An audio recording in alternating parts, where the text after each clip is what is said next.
Welcome to the Balanced Voice podcast. I feel like I haven't been in this seat and in this chair for so long. I know. It's our season finale.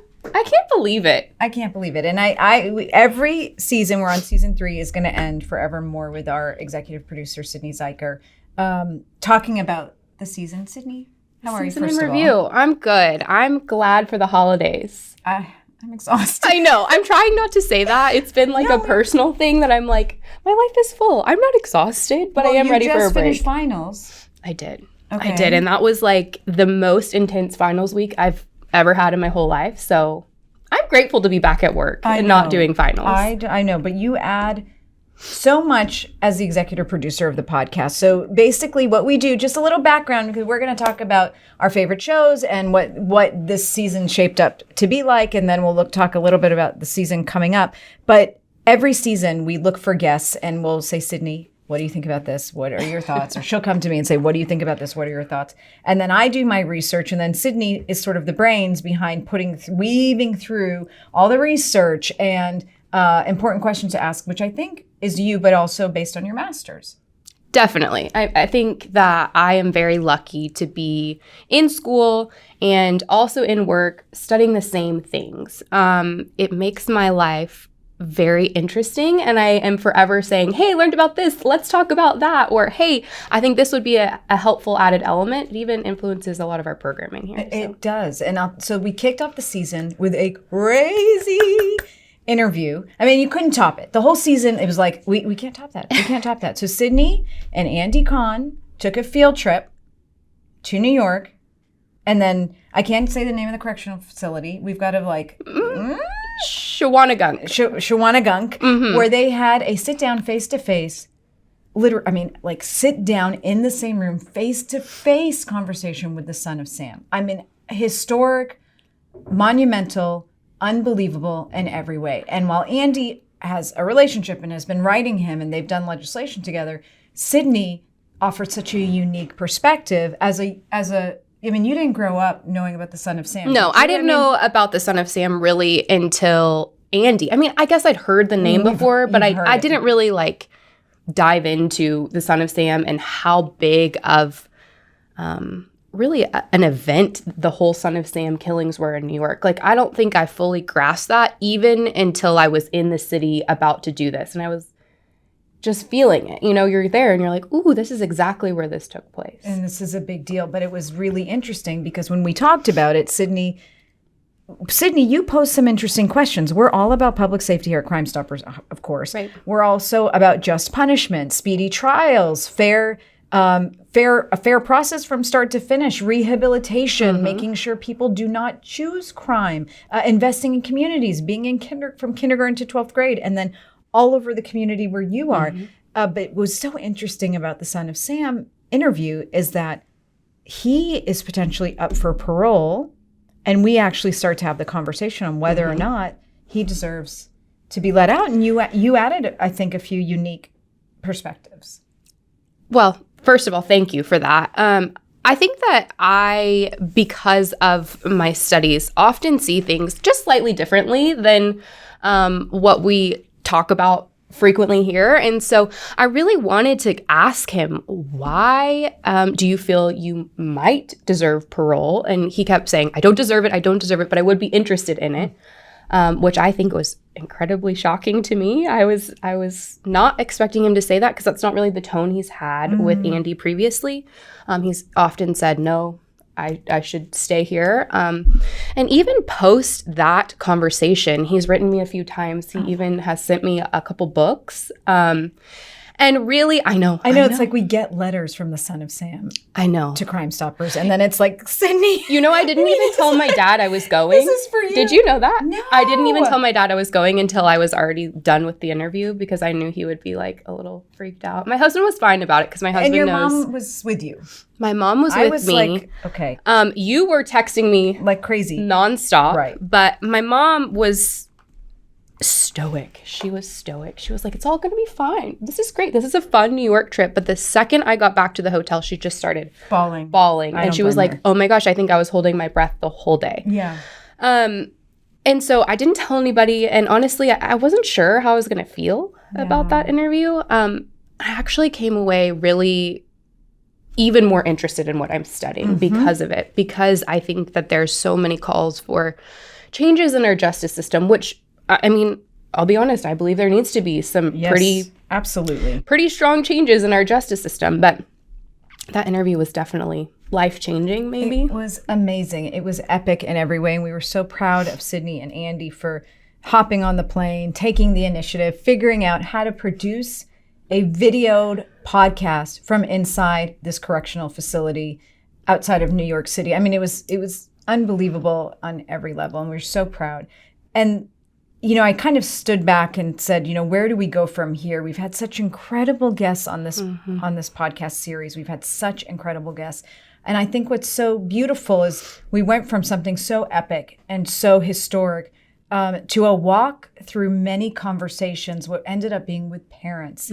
Almost every guest of season 3 was a parent that either was dealing with a tragic situation with a child. We had one guest who discovered that her 10-year-old daughter started consuming pornography and was starting to contribute pornographic information. And this mom swooped up to rescue her child, sent her away to wilderness camps and all of these special schools, boarding schools, etc. To another mom who discovered that her daughter was having a sexual relationship with a teacher in middle school.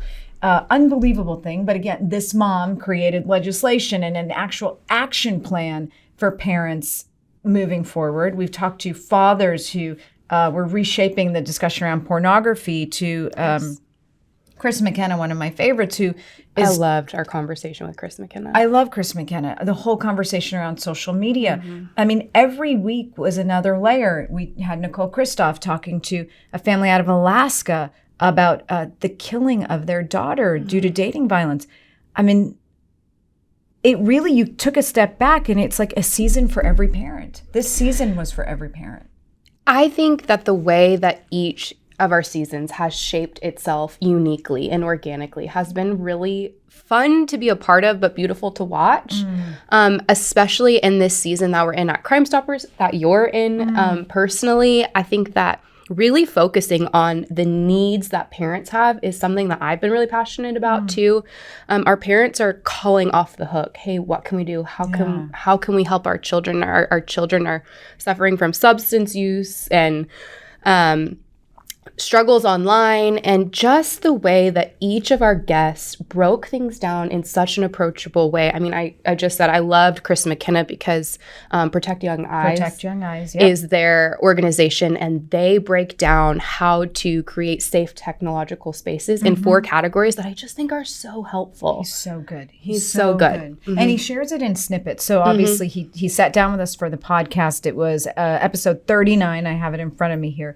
But on his Instagram platform, Protect Young Eyes, he actually gives you like snippets of information weekly that is really, really helpful to parents. I mean, so let me ask you this: you're married, you're not a parent yet, right? Well, it's you're still too young and have this wonderful life. No, we just have to make it through school and both of you get that done. My husband graduates on Friday. Yay! Congratulations, Nick. Congratulations, We're Nick. so excited for him. But I mean, what do you think as you see? You see us parents having these conversations? Are there pieces that are missing? Are we missing? Are we off the mark? Are we on the mark? Are we representing the voice of like youth appropriately in the conversations? I think that at Crime Stoppers we are, but I think often the national conversation about technology is that it's bad and damaging. Yeah. We're even seeing that right now with the Senate hearings, with Instagram, and we've seen a lot of these big tech companies. And while I do think, and of course there's so much science to back that technology can be damaging, I think that technology has such an opportunity to be helpful as well. And so I think that it's really on us as adults, whether we're parents or not, to create and model safe spaces. I think that I actually recently just took a pretty significant break from social media, and it was so helpful to my mental health. But I think us doing that and being able to say, okay, yeah, I mean, a lot of my work, a lot of my friends, it happens on social media. And so I get that when you take a step back, there is something that's lost, but also there's so much that's gained. And so so interesting, Sydney. I'll tell you, well, you first of all, she didn't mean to do this, but she segued into my new book. Because I just released a book, which I'm literally showing. I like drive down the highway with my book, like on the window. And by the way, we're so proud. We're so proud. No, it was a labor of love. And part of it is, to your point, we understand all the dangers of the online world. And we just spent a season talking about many of them. We don't discount or discredit or minimize even one of those dangers. But the reality is our kids are going to be online. That's a reality. Technology is going to find its way into our kids' lives, especially post-COVID, where everything has changed. So we've got to focus on building kids who can handle this massive space safely and appropriately, where it's instilled in them, it's inbred in them, and it's no longer about, we caught you, we have all these devices, we're watching you, we got a notification, you said the word or you looked at something, because it's not a strategy. The strategy's got to come from within, and rebuilding these kids and rebuilding parents so that they understand. And I think that's such an important conversation. But you took a break from social media. What made you feel relieved about that? Because it's not like you're posting every 5 minutes. I mean, why are you saying it made you feel like it was like a health check? Yeah. Well, for me, I feel like there's a lot of time spent scrolling. And I think whether we realize it or not, I think that shapes our mentality about our own life. And so for me, I was feeling like I'm really busy. I'm in school. So much is going on in work. And even just seeing like those of you that I love and that I work with, and like having this comparison game in my brain all the time that I didn't even realize was happening until I stopped, was really helpful for me. And even in that time of being off social media, thinking through like what accounts are positive in my life and what accounts do I maybe need to silence, even if it's someone that I love, so that I'm not in my face seeing that all the time. And what am I using social media for? Am I allowing it to use me, or am I using it? Reminds me of our conversation, of course, that was the previous season with Matthew McConaughey, where he talked about, where do you find your value? I've forever thought that this was so a timeless message for adults and young people. Where do you find your value? And it's very easy to get sucked up into, well, I'm not doing this, or I don't have that, or they're doing it, in comparison, and having it drain you of how you value and place self-worth on yourself. As we take a break for the holidays. Yes. Much needed break for the holidays. I mean, we're not actually, Crime Stoppers isn't going to stop, but the podcast is taking a break. We're going to start shaping season 4. Anything you want to see us conquer in season 4? I would really like for us to really start looking at how can we as a community, or what value do we as a community have in changing some of these things? I think that we've spent a lot of time this season looking at what are the problems and what have individuals done. But I really would like for us to see, as a collective unit, how can we have such influence for the negative or for the positive? Break it down, people with solutions, and bring those solutions to the community. And even how are some of these like hot conversations that we're seeing in the media, how can they quickly change the face of a city? I think we're even seeing that in our city. Some of these hot button issues have pushed into our local politics, local conversations, even like our local neighborhoods, that people aren't fully informed, and therefore how can we kind of take back our communities as our own? That is a never-ending conversation. I know. Well, I mean, and it's probably one of the most important conversations we can have, especially now where, to your point, all of these maybe political issues are taking shape in local politics and in local communities, and changes are happening, and people are not understanding where it came from or how we ended up where we are. And for good or bad. And I think it's important that people do understand that. What about you? I don't know. So for me, it's so funny because I'm such a planner, but I'm not. And I'm very spur of the moment, last minute, creative. And I like to see how it takes shape. And then I go from there. There's a few big conversations we are waiting to have with people who are waiting to fit us into their very busy schedules. So I'm hoping those come season 4. But I'm like you. I just want to see where our community is. This is a podcast for the community, by the community. We want to have the conversations you guys want to have on issues that matter to you while providing solutions. And I will say, when I look back at this past season, I'm really proud that every episode talked about a really important topic, but also offered solutions. I mean, solutions we can write out and share. And that makes me very, very, very proud. There's a lot more work to do, but I think we're in a good place to keep it going. I think so too. So now I'm going to put you on the spot. Tell me about your book, where people can find it. What kind of read is it? My precious. Tell me all the things. So I'll tell you quickly. I wrote this book after years and years and years of conversations with young kids who said, I found myself in a place online I never ever thought I'd be.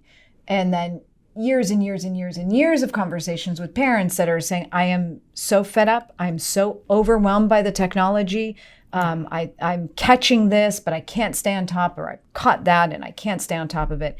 And speaking, and I don't speak to the kids as much anymore, but there was a season where I was speaking to young kids a lot, and I started to realize they needed to hear a different type of message to resonate with them. So I created 4 what I call power tools. They're my power tools that I think kids will understand and parents will understand.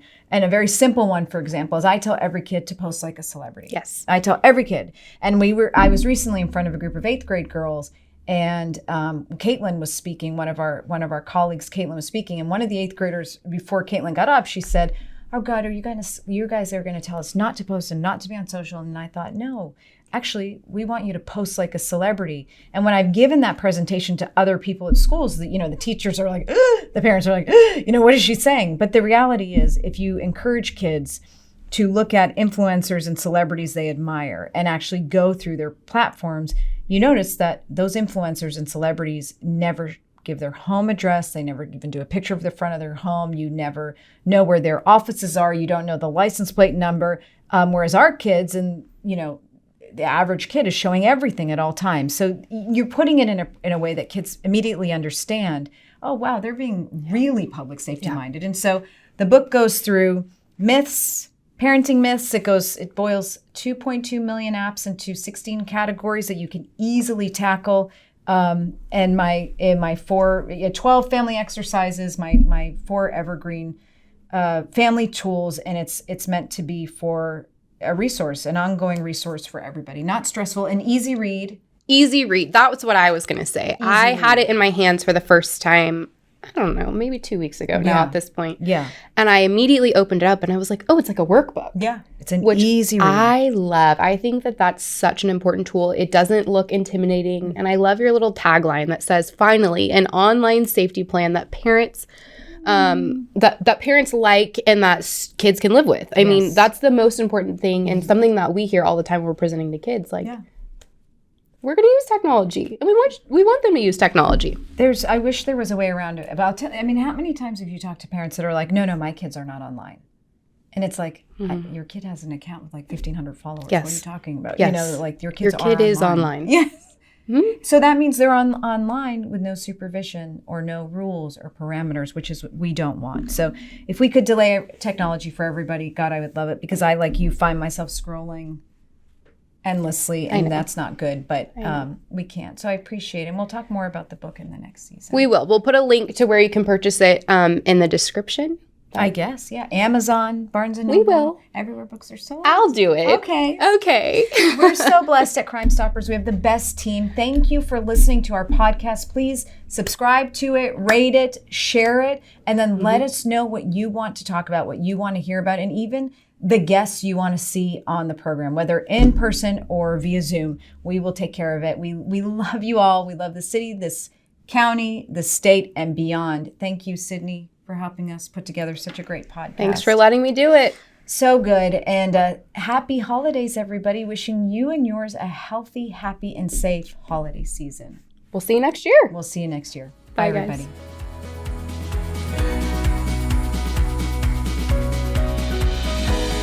Thanks for tuning in to today's Balanced Conversation. You can find real solutions and tangible resources in our show notes at thebalancedvoicepodcast.com. To join the conversation, follow us on Instagram at The Balanced Voice Podcast and on Twitter at @BalancedVoice_. Stay up to date on Rania's work by following her at The Rania Report, and we can't wait to see you next week for another Balanced Conversation.